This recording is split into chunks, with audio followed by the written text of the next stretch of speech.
Yo, what's going on, guys? Welcome back to a brand new video on the channel. Inside of today's video, we are returning with some amazing competitive gameplay. I'm fully aware that I've not actually put out any competitive gameplay for a while now, so I'm bringing it back. We played some Queso Cup games versus Totem yesterday, and if you guys aren't aware of Totem, they're an amazing team, definitely top 5 within Europe right now, and in the Queso Cup, they are top 4, already qualified with us for the playoffs, so really amazing team. We're an Italian org as well, so some really close games up ahead. So yeah, without further ado, let's jump straight into it. All right, guys, going into the first games. So the bans for this whole series were Ruffs, Baron, Amber, and Stu. Stu was supposed to be in play, even though Stu's banned for the qualifiers coming up this weekend.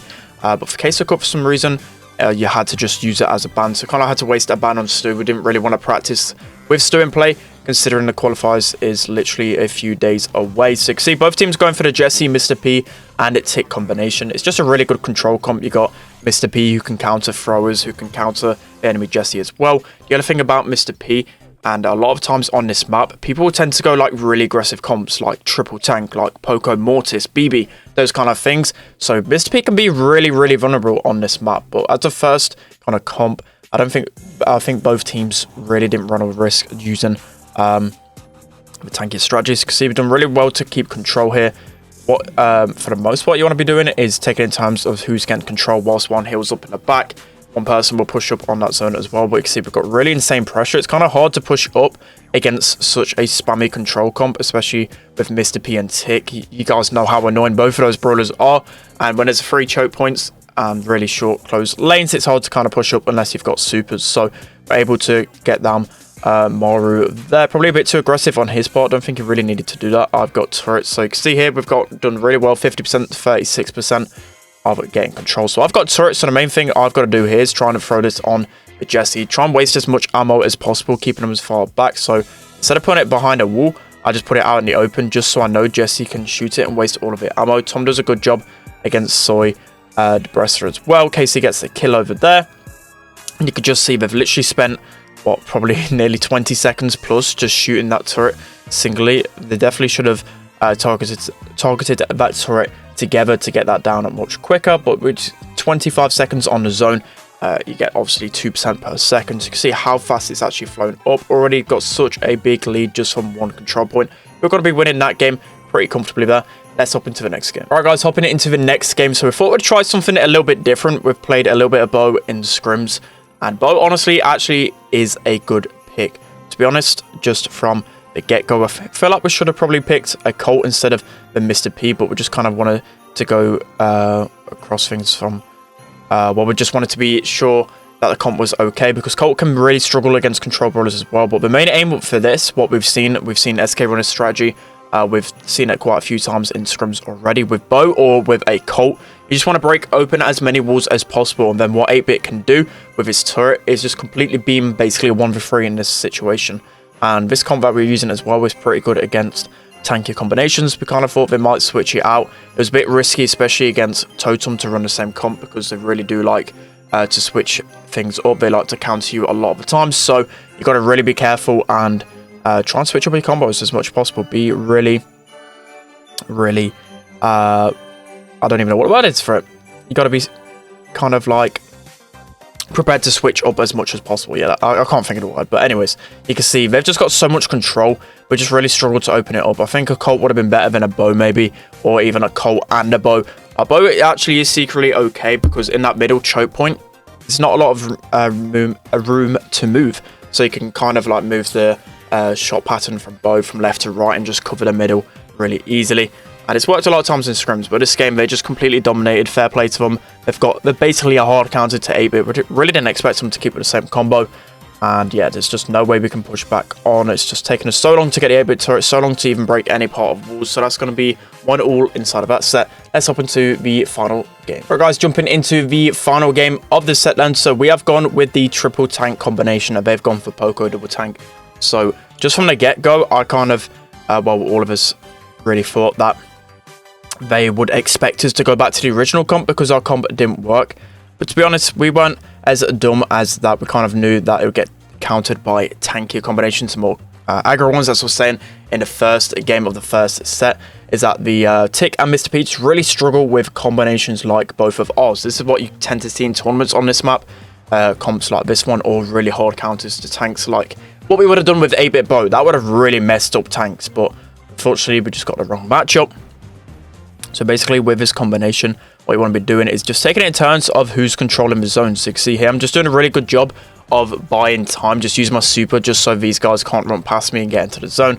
So again, we're just waiting for KC to heal up, and the best thing we've got to do is trying to go in from different angles. We can't just all go in from the mid. We've got to be pinching up. I've got to be going up the map. KC's rolling in here. Mortis actually does a good job against us. So you do think Mortis won't stand a chance against this comp, but because of the way the map's kind of designed, one zone, it's so easy for Mortis to actually chain his bats off. It doesn't matter what matchup Mortis has on this map. He honestly is just so OP. So again, I'm just rushing up, just using my super to buy us some time.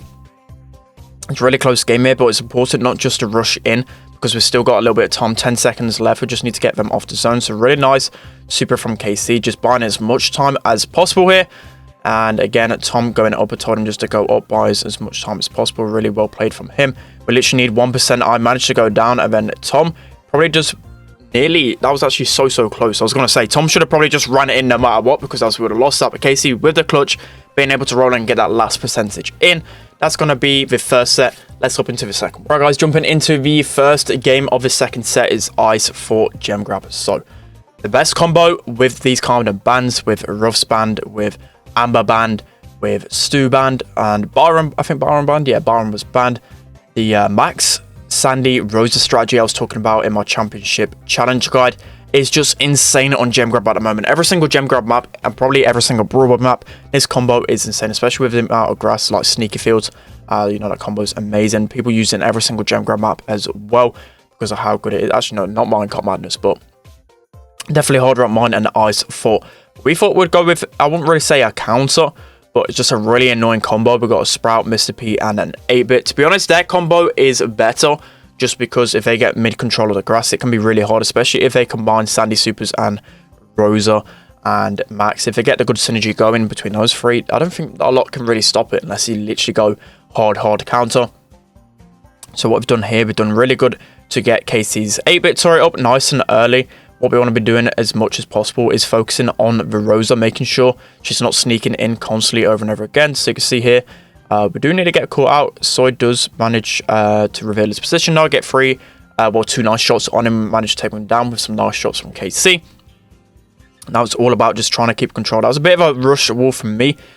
Just knew I need to try and grab back a little bit of control, but probably could have saved our super off. KC really low, but you can see here, doesn't allow himself to heal up. He's just trying to keep them out of mid as much as possible. So it's really well played from KC, just pre-firing as much possible, buying as much time as possible. They've got another Sandy super. You can just see how much control this combo has. And as I said, to be honest, they should really be winning this matchup because of how toxic the Sandy supers are and how toxic the max speeds with Rosa.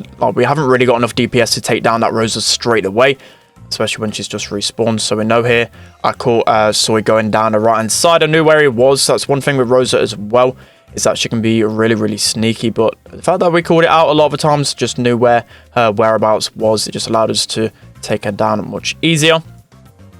You see here, I landed some nice shots, managed to take down the Rosa, which is really clutch. It allows us to get some space.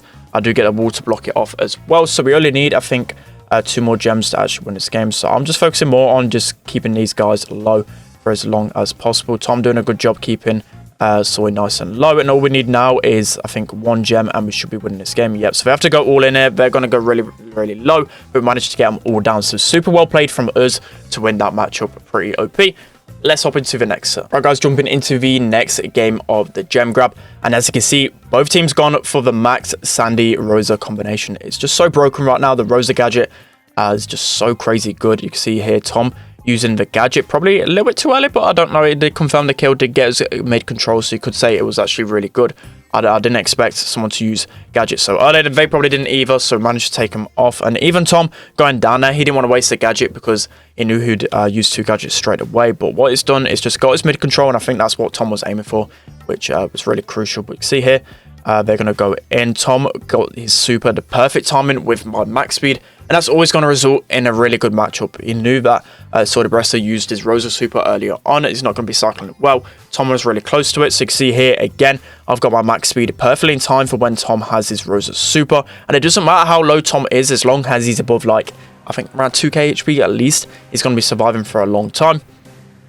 You see here with the Sandy heals, honestly, it can be pretty underrated. I don't know. I probably prefer the damage on Gem Grab for the most part, because especially in a Sandy versus Sandy interaction, the damage should be winning, but I think we just played it so much better than these guys. Personally, you can see Tom in again, just being really, really aggro with that Rosa super. It must be so fun playing Rosa with that max speed with the shield. There's just nothing that can take it down, so we're able to flawlessly take these guys down in Gem Grab. Currently 2-0 in this series. Let's hop into the next set. Alright guys, hopping into Backyard Bowl Brawl third set. So as you can see, we've actually gone Crow. I was talking about it in my videos in the past 2 days, and honestly, Crow has some competitive viability now with the amount of buffs he's got to his supers, to his gadgets. It can be pretty good. The main reason why is basically the chip damage and the annoyance. The fact that you can keep your distance and basically outrange a lot of different brawlers, whilst also dodging a lot of the times. Is I feel like Crow's only really good on the really wide open maps. So the maps I'm thinking of that which we've actually played Crow in is, for example, this map. You see actually a lot of it in competitive right now because of how annoying he is. Also Kaboom Canyon as well. Crow's a really, really good pick there. He was always good on ladder there. I've always expressed that Crow's been good on ladder on Kaboom, but now in competitive you can see he's actually thriving. So Casey goes down a little bit too rushed. I think he did misjudge the bounce or something. I can't remember what he actually said in VC, but it doesn't really matter. We've still got enough control to keep us back here. So you can see I go max in Gem Grab for the mid because that's kind of what role I'm suited for, and most I like playing Gem Carrier. I've just got this passive kind of mindset in back of my mind, just when not to go aggro, when to go aggro when I've got the gems. And it's just my comfort zone. So Brawl, Casey's the aggro max. Casey's just an amazing max. You guys know by now how many amazing plays he makes in Brawls. He's just insane. So you can see here again, we're in a good position, but we didn't really want to force it. We want to keep him in the spawn trap as always with Backyard Bowl. I think we actually push back here without Tom because we've got a super. I'm not close. I don't think I'm that close to my Mr. P turret, so it's just me trying to protect that. You've got Tom that's also taken down the Colette.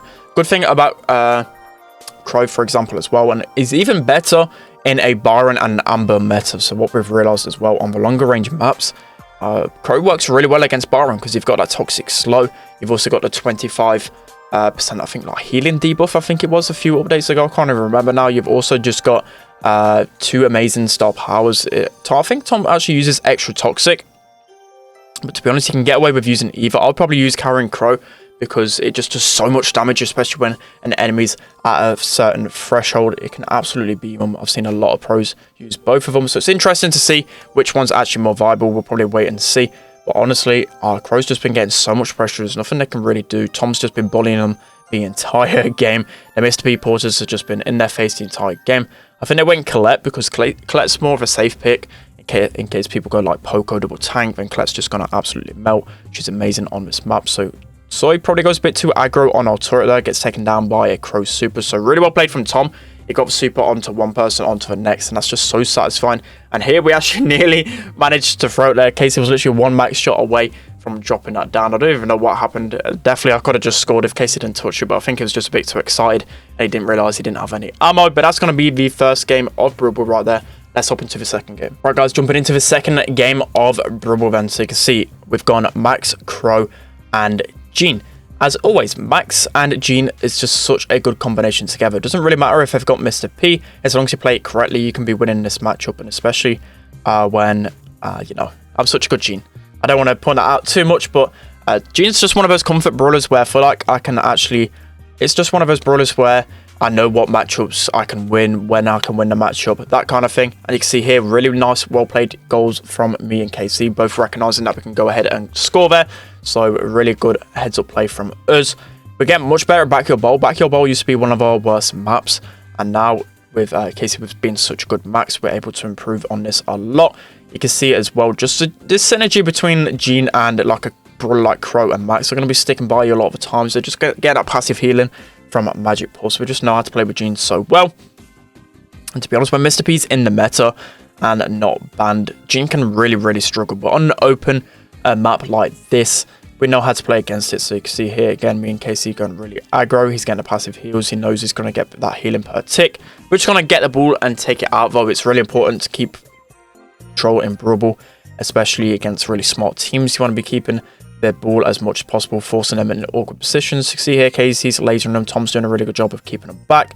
We've got another max speed here, which is just crucial in getting its control. Tom does an amazing job to recognize that Soy has wasted a lot of ammo, jumps on him straight away, takes him down. So really well played from Tom. We're able to take down at Mara as well. So I recognize straight away I've got pull. I can break open as well. Pass it off to KC against the wall. KC gets the ball, dashes it in and scores. So that was an amazing combination to end off the series there. We actually take a 3-0 sweep, only dropping one map. So really well played from us and well played from Totem as well. As I said, they recently beat Clash last week. They're a really good team and definitely a top 5 team in Europe right now. So really good statement from us to beat them 3-0. But I hope you guys enjoyed some competitive gameplay. It's been a while, as I said. We've got qualifiers coming up this weekend, so hopefully we'll smash it this time around. So that's going to be the end of today's video. Hope you guys enjoyed. Don't forget to like, comment and subscribe. I'll see you guys next time.